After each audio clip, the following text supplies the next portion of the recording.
தாய்ப்பால் சரியாக சுரக்கவில்லையா? இதை செய்யுங்க. குழந்தைகளுக்கு எல்லா ஊட்டச்சத்துகளும் நிறைவாக கிடைக்கும் உணவு தாய்ப்பால் மட்டுமே. குழந்தைக்கு எளிதில் ஜீரணமாகக்கூடிய உணவு தாய்ப்பால்தான். மற்ற உணவுகளை உண்ணும் திறன் பெறும் வரை தாயின் பாலே முதன்மையான உணவாகும். குறிப்பிட்ட காலம் வரை குழந்தைக்கு தாய்ப்பாலை ஊட்டுவது குழந்தையின் வளர்ச்சிக்கு அவசியமானது.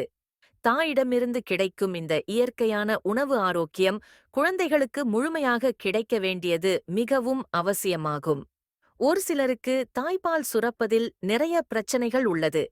எளிதில் சுரப்பை அதிகரிக்க சில உணவு முறைகளை கட்டாயம் பின்பற்ற வேண்டும். அதை பற்றி பார்ப்போம். தாய்ப்பால் கொடுக்கும் தாய்மார்களுக்கு பால் அதிகமாக சுரக்க கருப்பு சுண்டல், வெள்ளை சுண்டல், பட்டாணி மற்றும் பச்சை பயிறு, தட்டை பயிறு இது போன்ற உணவுகளை ஊற வைத்து தாளித்து இதை சாப்பிட்டு வரலாம். இதில் புரோட்டீன் சத்து அதிகமாக உள்ளதால் பால் சுரப்பி அதிகமாக ஆகும். அது மட்டுமல்லாமல் நாட்டு கருது, வேக வைத்த வேர்க்கடலை இதெல்லாம் மாலை நேரத்தில் பால் கொடுக்கும் தாய்மார்கள் சாப்பிட்டால் புரோட்டீன் சத்து அதிகமாய் கிடைக்கும்.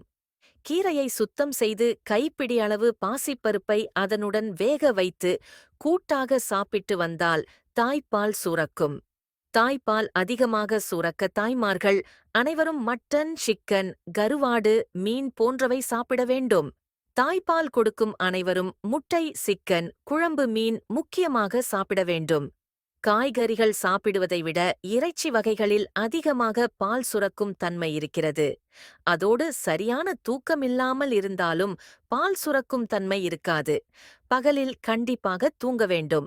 வெள்ளை பூண்டை நல்லெண்ணெயில் வதக்கி கருப்பட்டியுடன் கலந்து சாப்பிடக் கொடுத்தால் தாய்ப்பால் அதிகம் சுரக்கும். மேலும் பசும் பாலில் பூண்டு சேர்த்து அரைத்து காய்ச்சி குடித்தால் பால் அதிகம் சுரக்கும். இது உடலில் உள்ள தேவையற்ற கழிவுகளை வெளியேற்றவும் உதவுகிறது.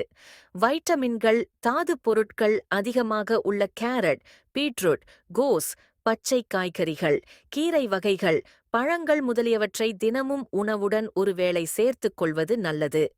முருங்கைக்கீரையை கூட்டாகவோ, பொரியலாகவோ, சூப்பாகவோ ஏதோ ஒரு வகையில் சமைத்து சாப்பிடலாம். இதை சரியான முறையில் சமைக்காவிட்டால் வயிற்றுப் பிரச்சனைகள் வர வாய்ப்புண்டு.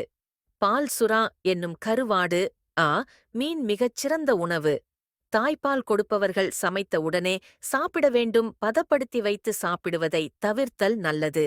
பால் சுரக்க என்ன உணவுகளை சாப்பிட வேண்டும் என்று யோசிக்கும் தாய்மார்கள் தினமும் உணவில் 500 மில்லி பாலினை உணவில் அவசியம் சேர்த்துக் கொள்ளுங்கள். இதனால் தாய்ப்பால் சுரப்பை அதிகரிக்கலாம்.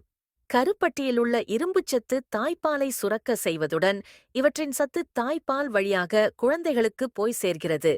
எனவே பாலூட்டும் தாய்மார்கள் உணவில் அதிகளவு கருப்பட்டியை சேர்த்துக் கொள்ளுங்கள். கிழங்கு வகைகள் நல்லதுதான் என்றாலும் குறைவாக சாப்பிடவும். அதிகம் சாப்பிட்டால் குழந்தைக்கு மந்தம் வரும். தாய்ப்பால் உற்பத்தி குறைவிற்கு கால்சியம் குறைபாடும் ஒரு காரணம். இச்சத்தில் குறைபாடு இருந்தால் தாய்ப்பாலை வறட்சியடையச் செய்துவிடும். மன அழுத்தம் வந்தால் ஹார்மோன்களில் ஏற்றத்தாழ்வுகள் ஏற்பட்டு இறுதியில் தாய்ப்பால் உற்பத்தியில் பாதிப்பை ஏற்படுத்தும். தாய்ப்பால் கொடுக்கும் தாய்மார்கள் மனதை ரிலாக்ஸாக மகிழ்ச்சியாக வைத்துக் கொள்வது அவசியம். அதிக காரம், மசாலா சேர்த்த உணவுகள், எண்ணெயில் பொரித்தவை மற்றும் செயற்கை நிறங்கள் மற்றும் ரசாயன கலவை சேர்த்த உணவுகளை தவிர்க்கவும். குறிப்பாக குளிர்பானங்களை தவிர்க்கவும். சீதாப்பழத்தை கண்டிப்பாக தவிர்க்கவும். குழந்தையின் ஆரோக்கியமான வாழ்விற்கு நாம் போடும் முதல் அடித்தளம் இந்த தாய்ப்பாலில் இருந்துதான் ஆரம்பிக்கிறது. அதனால வீட்டில் உள்ள நம்முடைய ஆரோக்கியமான சமையல் மூலமாகவே தாய்ப்பாலை அதிகரிக்க செய்யலாம்.